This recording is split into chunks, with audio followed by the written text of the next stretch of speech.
Good morning. Thank you for tuning in this morning. It's good to spend a little time with you this way on Breeze Time. I just wanted to say how much I really enjoy being back at work, and I've gotten the opportunity to talk to many of you.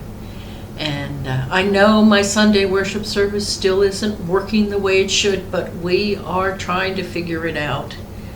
And I have my hopes that this Sunday everything will be all right. But anyway, I was talking in one of my recent Breeze Times, I was talking about my love of horses. And I've had it my whole life. As a child, I shared with you how I wanted a pony so badly that I dug for oil in the backyard. And, and how that turned out. But, I read through every horse book that was in the library, the little Belle Chasse library. Belle Chasse is where I grew up. It was just outside of New Orleans in Louisiana. But anyway, I never owned a horse. But I was fortunate enough that my brother Bill married a woman who was from sort of north central Louisiana, a town called Natchitoches. And just outside of Natchitoches, really a tiny little place called Marthaville. And I think the only thing that was actually in Marthaville itself was the feed store and a few churches. And everything else, the old railroad hotel and all that had all closed down. It used to be the stop on a railroad line, but as you know, there's many little towns like that have just shriveled up. They're just a place name with a couple of things that remind you that they used to be a town. Well, that's Marthaville, Louisiana. But they did have their own school, and that was real important. As a matter of fact, Jamie, that's my brother's wife, her father was the school principal, and the high school there went from all the way from kindergarten through 12th grade, which was nice because that way the local children stayed in the same area, knew the same kids. At least that's the way it was back when, back 40 years ago. Anyway, 40 years ago. So, anyway, the neat thing is that Mr. Hall raised horses.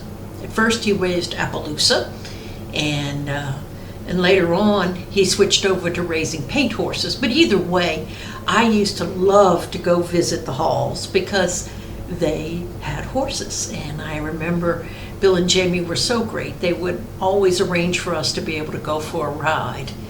Now, Michael's father wasn't that crazy about horses, but I absolutely loved him. And for some reason, they seemed to love, Jamie said that's why they loved me, that I looked so relaxed and natural on a horse. And the horses liked me, but they could tell that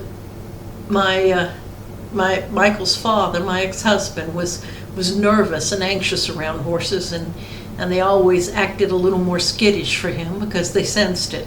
That's kind of too bad. But I wanted Michael to have a love of horses.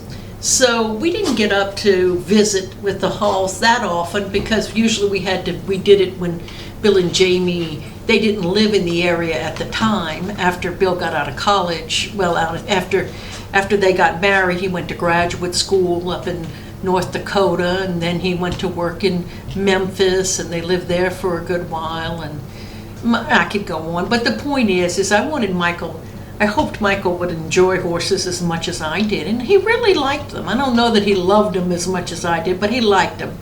And I was real pleased when I found a day camp near us that had horseback riding lessons included with the swimming and the indoor activities, and he even did archery and outdoor activities. And I was just so thrilled. They did a little theater, they had arts and crafts, they had a lot of acreage. It was just wonderful. And they had horseback riding. Well, Michael liked horseback riding and swimming probably the best, but he enjoyed everything about that day camp, I think. And every day when I would pick him up, he'd be excited, and he'd get in the car and he'd tell me all this stuff, and he'd show me his artwork or his crafts. I started him there, I guess, when he was about 6 or 7 years old, and he went there for 2 or 3 years.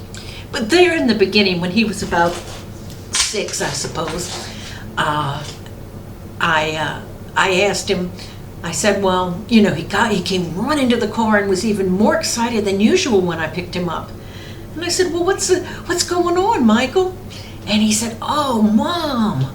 He said, I was riding today. I was, we take the horse and we ride him around the rink and go around the barrels. Of course, we just ride him around the rink, and everything. And I was so excited. But then the wind blew a piece of paper right across in front of my horse. And the horse, he jumped and I fell off and the horse stepped on me. I said, oh no, Michael, this is terrible. What happened? And he said, oh, well, I just got up and I petted the horse and he calmed down, and then I got back on and I finished my riding lesson. And I said, oh, Michael, I'm so proud of you. This is such a big deal. And he was just beaming about it. He said, it wasn't the horse's fault, Mom, he's a nice horse. He just got scared. And I was very proud of the way he had fallen off the horse and gotten back on. Wasn't that wonderful? And he was so excited. And everything seemed fine. And I considered, he exaggerated. I assumed he exaggerated about the horse stepping on him. Come on.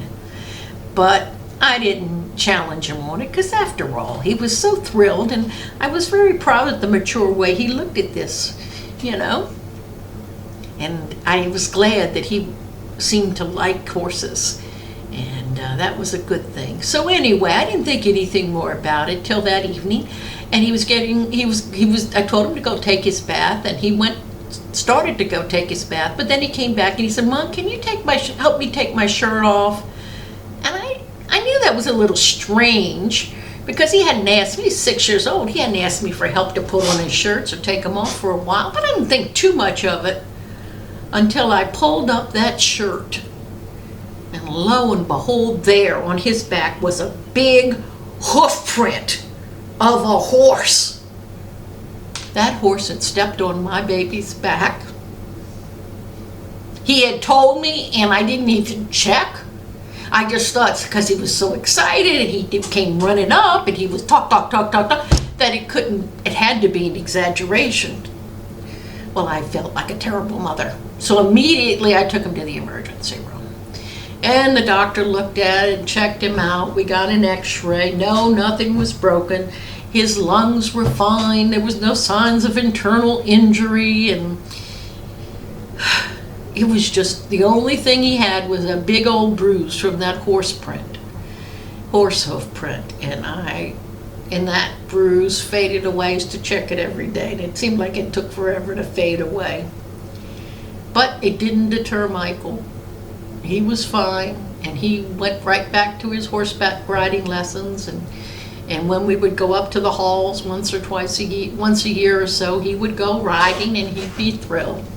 Well, when he was about 10, I suppose, we were all going out for a ride up at the halls in Marthaville, and my brother and his wife, they have two sons. The older one's name is the younger one is Dave. The older one is James, and the younger one is David. There's about 5 years between them, but the younger son is only about a year older than Michael. Well, we were all going out that day, and Michael was 10, I think. And just as we had all saddled up and had gotten up, and we're starting out had just left the paddock, his horse broke out into a run.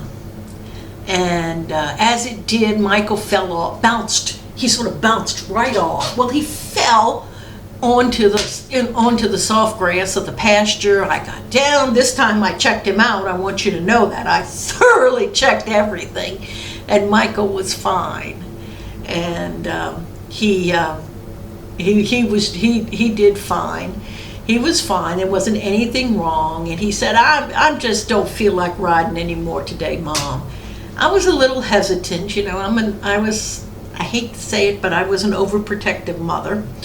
I hate to admit it, but I was in some ways, not in others. And my brother said, "Don't worry about it. Please, let him go back to the house, and Jamie's mother's there. She'll take care of him. Don't worry." And so I said, "You really want to go back, Michael?" And he said, "Yes, I do, Mom." So I said, "Okay." He said, "Don't worry, I can walk." And off he goes, and I watched him go all the way back to the house, and I saw Miss Hall open the door and let him in. And I got back on my horse, and we started out. And David, the 11-year-old, was riding right behind me. We were all lined up in a line, you know how you do when you trail ride. And they had a nice trail through their, I guess they had 500 acres there. And I think they had 1,000. No, it was 500 acres. Through that 500 acres, and we were going to go around their little 80-acre lake that they had on the property. And we were headed out. And David saw me look back at the house. And he said, "Aunt Kathy, don't worry." David's 11 and Michael's 10. He says, "Aunt Kathy, don't worry. My grandmother is giving him milk and cookies right now. I'm sure of it, because she believes milk and cookies will make everything better." And then he paused for a minute. He says, "And you know what? She's right." Well, I smiled, and I was still a little bit worried, but we had a nice trail ride, and it was very good. Well, don't you know, when we got back to the house, as I opened the door, I looked over there, and there's Michael sitting in front of the TV. He's got an empty glass of milk and a plate of cookies, a plate in front of him with just a few cookie crumbs on it. And sure enough, he'd had his milk and cookies, and he was watching TV. And I said, "Michael, how's everything?" "Oh, everything's fine. I feel much better now." And I thought, well, I guess David and his grandmother are right. Milk and cookies do make everything better.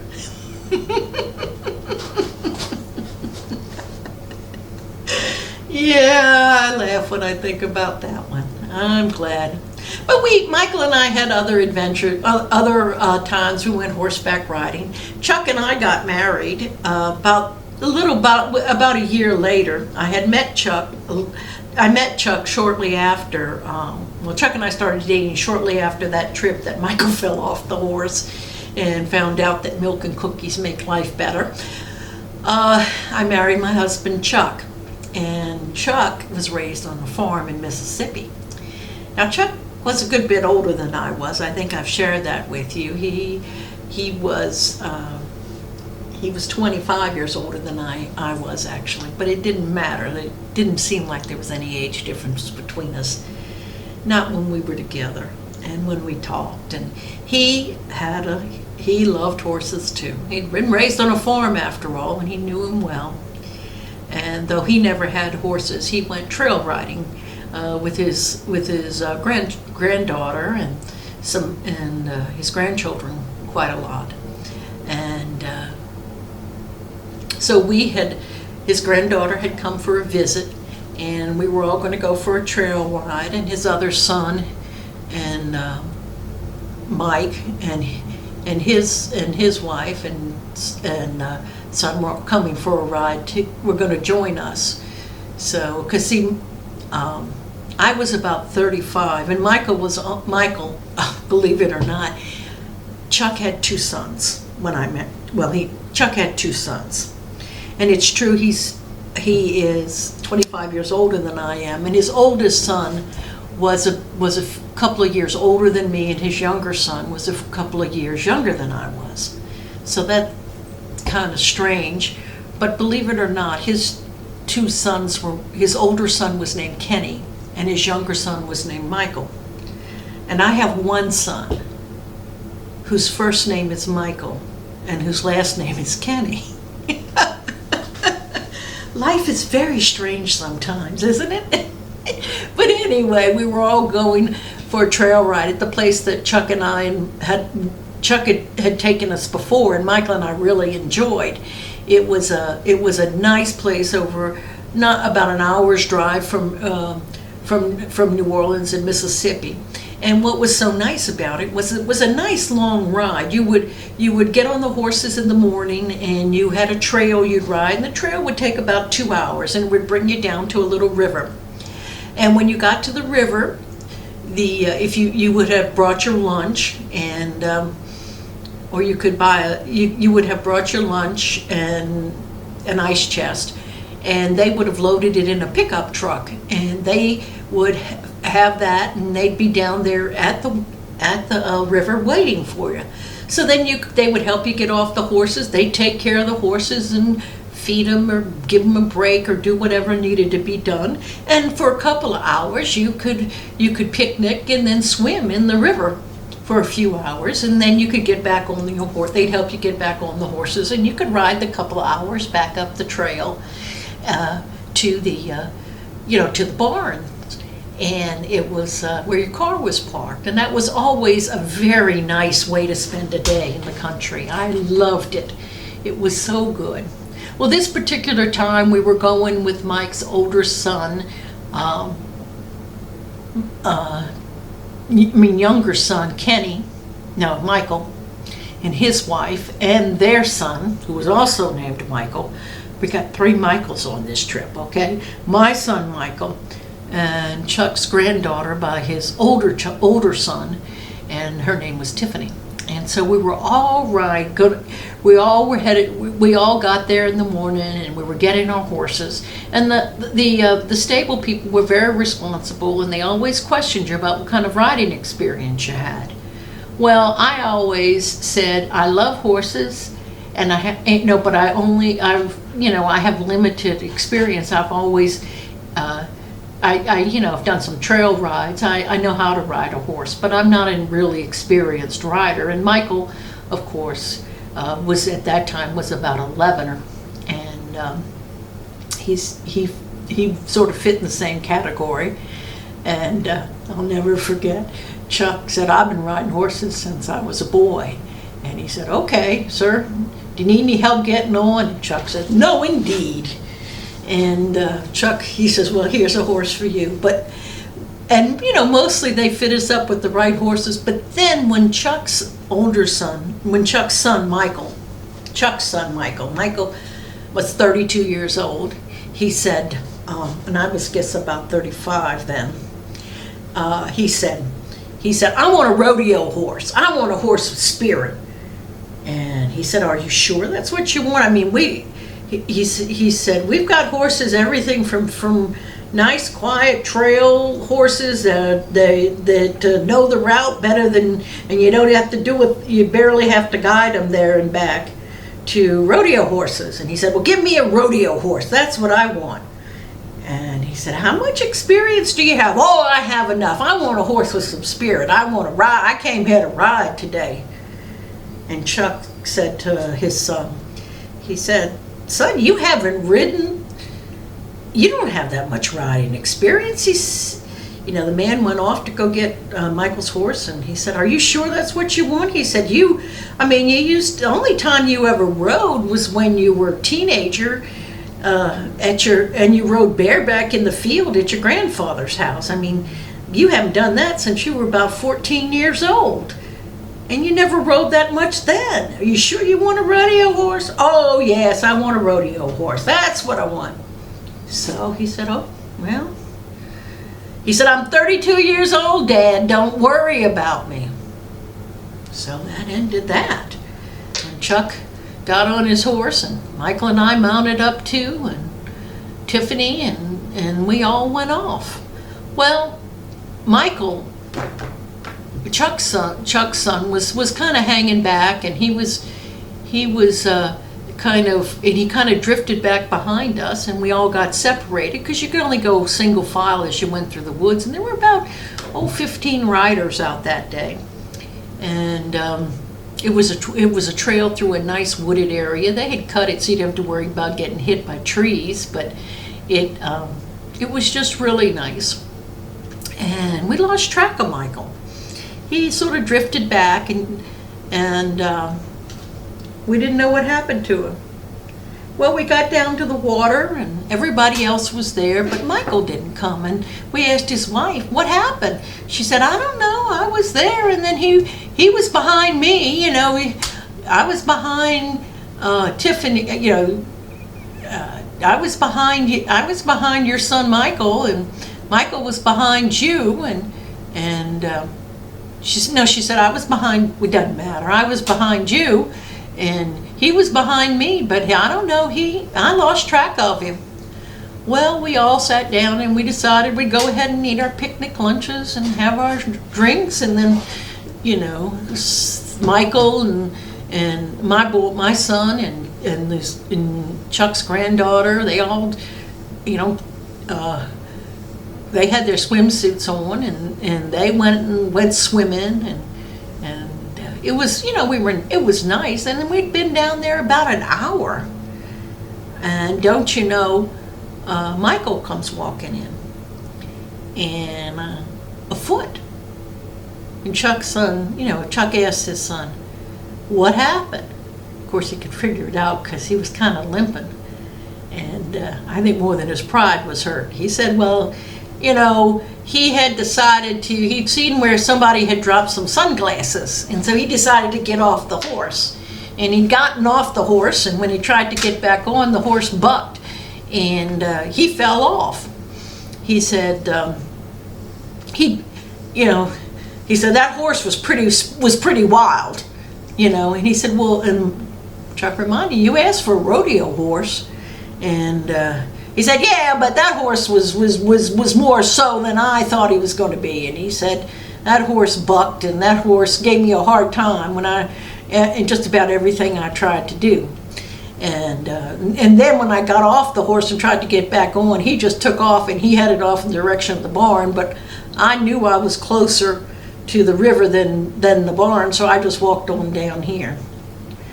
Well, unfortunately, I guess it was about 2 hours, we kind of waited to see if Michael turned up, and the truck had already left. They'd rechecked the horses and saddled up and helped some people back on their horses, but the kids had wanted to swim, so we stayed a little longer, and we told them we'd manage. And we were waiting for Michael, too, to see if he turned up. Well, so what we did was Chuck went ahead and he picked the two lightest persons and had them double up on one horse. That would be Mike's wife, his daughter-in-law, and then his granddaughter, and they doubled up on one horse, and Mike rode the other, and we went back up. We were having a nice trail ride, and once again, I think really Mike was anxious to get back to the barns, and so was his wife and Chuck's granddaughter. So they kind of went off ahead of us. And Michael and I and Chuck, we were just going at a nice little speed. We were just going nice and enjoying our ride, when all of a sudden behind us, up comes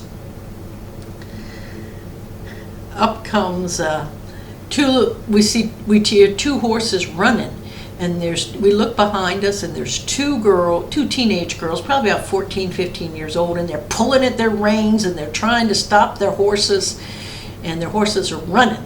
And we're probably about a mile or so from the barns at that time, and the barn at that time. And Chuck and Michael turns his horse and blocks the path so that their horses have to stop. And I was real proud of Michael, because here he is, 11 years old, and he's rescuing these girls. And they said to him, I don't know what happened. It was like all of a sudden they just took off at a run, and we couldn't control them. And she said, and one of them said, I've never ridden before. My friend's been here a couple of times, but I've never ridden before. We didn't know what to do. And Michael said, and he was right, well, the horses know this trail, and they know they're close to the barn, and they want to get home. And he said, that's why they're in a hurry. But my horse is very calm, and if you follow behind me, they'll follow my horse, and I won't let them run past me. He said, I don't think they'll try if they have a horse to follow. He said, after all, they're trained. And I thought, wow, my son's full of all this horse wisdom. This is great. And lo and behold, here Michael rescued those horses, those two girls, and he was their hero. Oh, he was so pleased. Well, when we got back there, Chuck's son had been Chuck's son, the man, Chuck's son had gotten there just a little bit before us, and the man was saying, when I saw that rodeo horse come back, without you. He said, I went out to look for you, but he said, I didn't find you. He said, well, I was close to the river, and that's why I went back. He said, yeah, he said, it's important we take the horses back out when they do that. We want them to learn that just because they throw their rider, we don't want them to think that they're going to get away with not having to do their work for the day. And so Mike said, well, he is an awfully skittish horse. And he said, you told me you wanted a rodeo horse. And I guess I thought about, well, Mike, just goes to prove the old saying, be careful what you wish for. It had been a foolish wish and a little bit of vanity, but it's amazing how here was a grown man, only 3 years younger than I am, and I was seeing him just the way his father was seeing him, as a boy who just hadn't quite grown up yet, and made a foolish choice and paid the consequences. But I have to admit, that day gave me a lot of satisfaction about Michael. Here Michael, with all his ups and downs with horses, he knew how to ride, and he knew how to take care of those other girls. He said, my horse is calm, and he's gonna, and he will take us, and he'll lead your horses back. They'll follow if they're around a calm horse. They'll follow, and indeed they did. I've used that as an illustration sometimes about choosing the people you associate with. If you associate with people who are calm and relaxed and have good habits, well, that'll rub off. And I suppose if you associate with rodeo horses, you'll find yourself getting thrown. But I really love horses, and I haven't ridden in years, though I would get the opportunity to ride many more times. Chuck and I rode, and gosh, I remember a wonderful ride we took on our honeymoon.